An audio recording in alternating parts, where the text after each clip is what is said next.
സാധാരണക്കാരൻ്റെ വേദനകൾ മനസ്സിലാവാത്ത പ്രധാനമന്ത്രി നരേന്ദ്രമോദി ദൈവപുത്രനല്ല, മറിച്ച് ടെസ്റ്റ് ട്യൂബ് ശിശുവാണ് എന്ന് പ്രശസ്ത നടൻ പ്രകാശ് രാജ് അഭിപ്രായപ്പെട്ടു.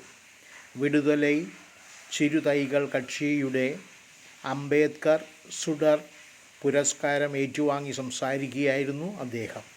10 വർഷമായി രാജ്യം ഭരിക്കുന്ന രാജാവിനെതിരെ താൻ സംസാരിച്ചു വരികയാണ് എന്ന് പ്രകാശ് രാജ് പറഞ്ഞു. ശരീരത്തിന് വേദന വന്നാൽ പലപ്പോഴും അത് താനേ ഭേദമാകും. എന്നാൽ സമൂഹത്തിനോ രാജ്യത്തിനോ വേദന വന്നാൽ നമ്മൾ പ്രതികരിച്ചില്ല എങ്കിൽ അത് അധികമാകും. രാജാവല്ല, ദൈവപുത്രനാണ് അദ്ദേഹമെന്നാണ് ഇപ്പോൾ പറയുന്നത്.